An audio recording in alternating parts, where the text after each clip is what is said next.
పురుషుడు కొన్ని అలవాట్లు మానేసేయాలి. సరిగ్గా చెప్పాలంటే దూరంగా ఉంటాం కాదు, మానేయాలి. దూరంగా ఉంటామంటే ఎప్పుడన్నా నలుగురు చేరినప్పుడు పండగలకు తప్పు లేదంటాం కాదు. అసలు ఒక దురలవాటు అన్నది పూర్తిగా మానేసేస్తేనే బాగుపడటానికి అవకాశం ఉంది. సిగరెట్ల గురించి పెచ్చల మీద రాస్తున్నారు, దీనివల్ల నష్టం ఉందని రాస్తున్నారు. తర్వాత మరి మందు సేవించడం, దీనివల్ల కొంత ఇబ్బంది ఉంది. ఇప్పుడు ఆహారాల్లో కూడా ప్రతిదానికి ఏం చేస్తున్నాడు, ఒక ఆయిల్ ఉంది, ఒక నూనె ఉంది, ఒక కంపెనీ, ఆ కంపెనీకి గవర్నమెంట్ ముద్ర వేస్తుంది, అది మంచి క్వాలిటీ నూనెని. ఉండేదే దాంట్లో కల్తీ. కల్తీ ఉన్నదానికి గవర్నమెంట్ ముద్ర వేస్తుంది, అది తెచ్చుకొని తింటున్నాం. ఒక శనగ నూనె, నువ్వుల నూనె ఇట్లాంటివి ఉన్నాయనుకోండి, వాటిల్లో ఈ ఆయిల్స్ కలుస్తున్నాయి. డీజిల్ ఆయిల్, ఈ క్రూడ్ ఆయిల్లో కొన్ని ఆయిల్స్ తీసి దాంట్లో కలుపుతున్నారు. దానివల్ల అనారోగ్యం వస్తుంది. మరి దీనివల్ల మగవాడు చాలా ఇబ్బంది పడుతున్నాడు. బయట ఆహారం తినటం మానేయాలి ఒకటి. రెండోది ఆయిల్స్ సొంతగా పట్టించుకొని తినాలి రెండు. మూడోది తినే కాయగూరలు కూడా కల్తీ ఉంది కాబట్టి అసలు బయట తిండి అసలు పనికిరాదు. తర్వాత గొడ్ల కొవ్వుతో తయారైనటువంటి నూనెతోటి బయట మనం తినే ఆహారాలు తయారు చేస్తున్నారు. దీనివల్ల పురుషుడు భ్రష్టు పట్టిపోతున్నాడు. ఆడమనిషి ఇంట్లోనే దాదాపు ఎక్కువగా తింటోంది, బయట తింటలా. ఇద్దరు కలిసిపోయి తింటున్నారు, మళ్ళీ భార్యాభర్త ఇద్దరు కలిసిపోయి. ఆహార వ్యవహారాల వల్ల ఆరోగ్యాలు పోతున్నాయి.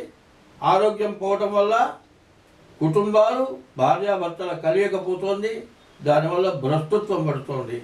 కాబట్టి ప్రతివాడు కూడా బయట క్లాసుగా పెడుతున్నారనేది మాత్రం చేయొద్దు, తినొద్దు.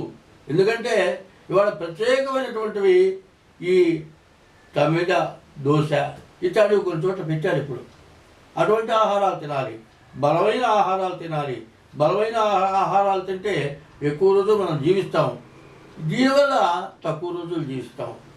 ఎందుకంటే 70 సంవత్సరాలు దాటి బతికేవాళ్ళు ఇప్పుడు చాలా తగ్గిపోయినారు. స్త్రీ వ్యామోహానికి దూరంగా ఉండాలి. స్త్రీ వ్యామోహం ఎట్లా ఉండాలని చెబుతున్నాడంటే, స్త్రీ ఎప్పుడు కూడా ఆ బయట ఉన్న తర్వాత 4 రోజుల తర్వాత కానీ ఉండకూడదు. 4 రోజుల తర్వాత కనుక స్త్రీ వ్యామోహం అంటే సంతానం కలగడానికి అవకాశం ఉంది. సంతానం కలగకుండా ఉండాలి అంటే ఏ పురుషుడైనా సరే కనీసం 5-6 రోజులకు ఒకసారి స్త్రీతో కలవాలి. అందువల్ల ఇద్దరు ఆరోగ్యం బాగుపడుతుంది. ఏమంటున్నారంటే ఒక 100 బొట్లు రక్తం వచ్చి ఒక్క ఇంద్రియం బొట్టు అన్నారు.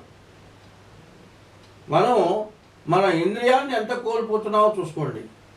అందువల్ల ఎక్కడైనా ప్రతి చోట ఏమొస్తుందంటే తినే ఆహారాల వల్ల, భార్యాభర్తల కలయికల వల్ల పూర్తిగా దేశం భ్రష్టు పట్టిపోతుంది. ఒక పురుషుడికి ఒకే స్త్రీ. ఎందుకంటే రాముడే చెప్పాడు, ఏకపత్నే వర్తస్థుడు. ఎవడైతే పరాయి స్త్రీతో సంబంధం లేకుండా ఒక్క భార్యతోటే జీవితం ఎవరైతే గడిపాడో వాడు ఎక్కువ రోజులు జీవిస్తాడు. అట్లా కాకుండా రెండో స్త్రీతో వ్యామోహం పెట్టుకున్నవాడు ఇంకా తక్కువ రోజులు జీవిస్తాడు. ఎక్కువ మంది స్త్రీలతో వ్యామోహం పెట్టుకున్నవాడు చాలా తొందరగా మరణిస్తాడు.